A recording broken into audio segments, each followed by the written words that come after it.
Hello and welcome to Unmuted Friday. Today we are going to discuss on a very interesting topic, that is the usage of draft order. So draft order is a sales order as I understand, and it is nowadays being used widely by e-commerce merchants, by manufacturers, by different industry within their e-commerce system, within their ERP system, into different other business applications.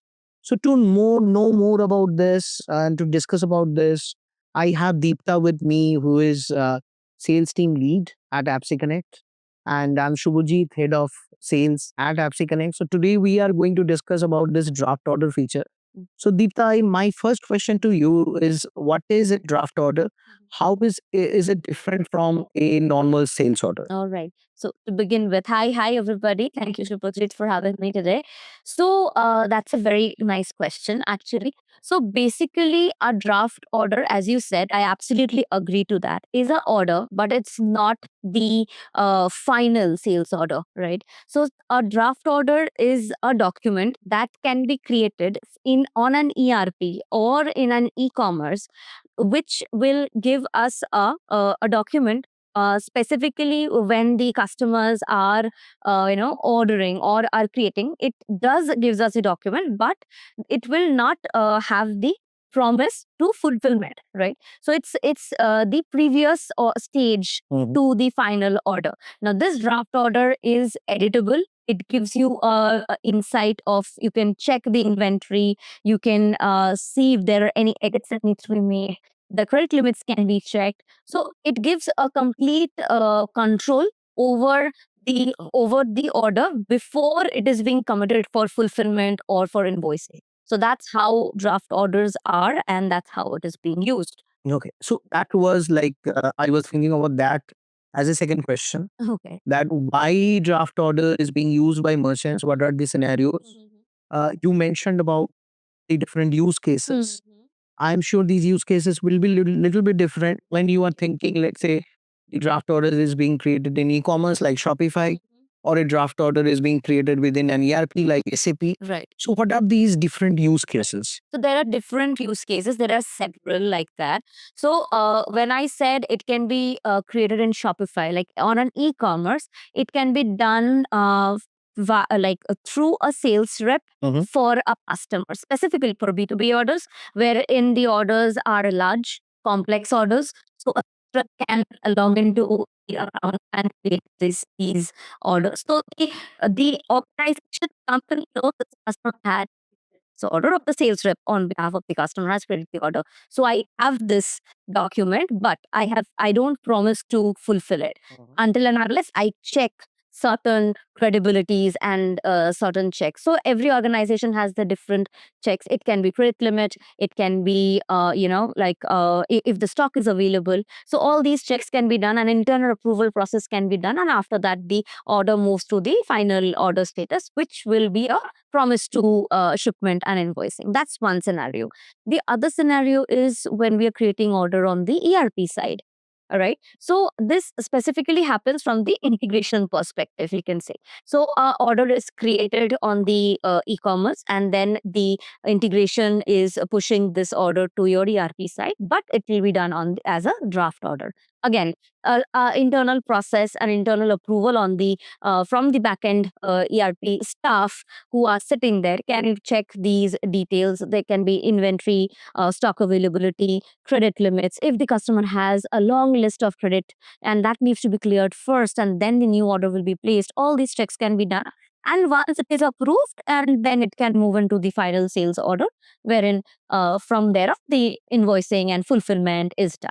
So that's another scenario.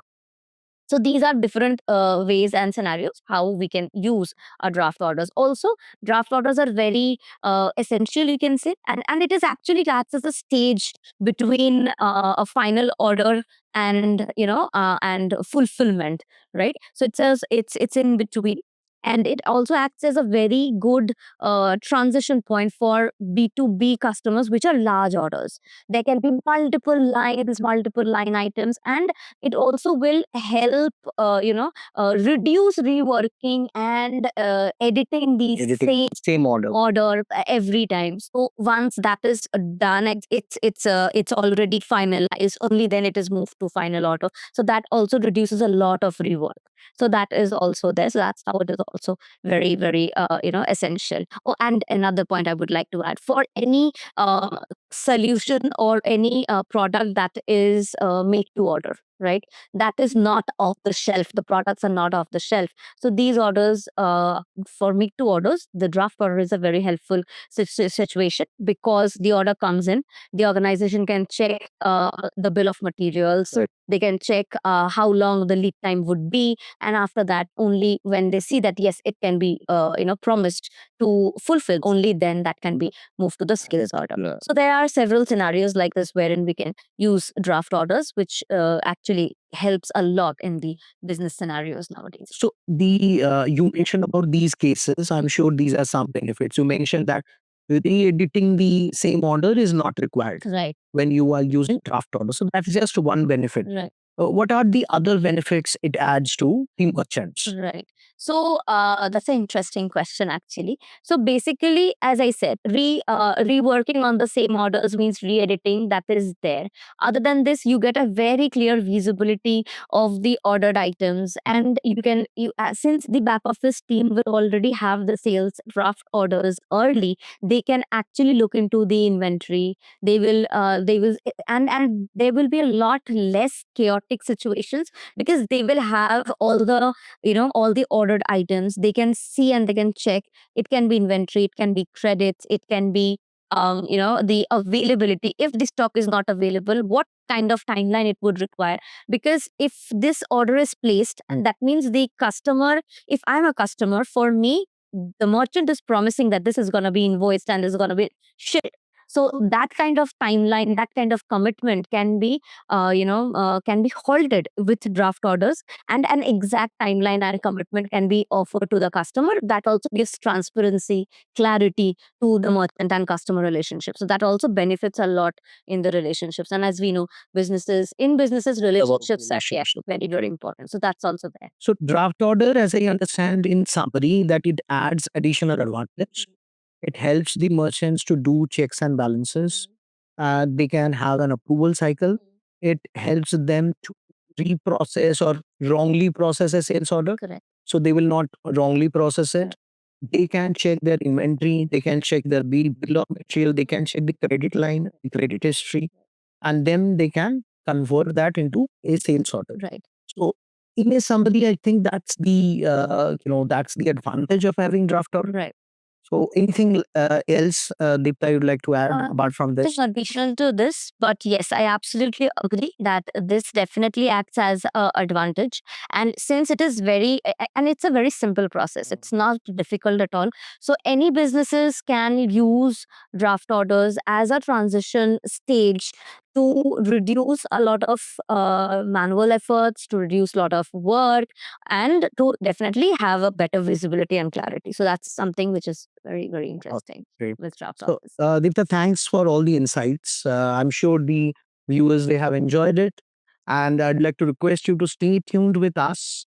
And we will release more and more, and we will cover these kind of topics in future.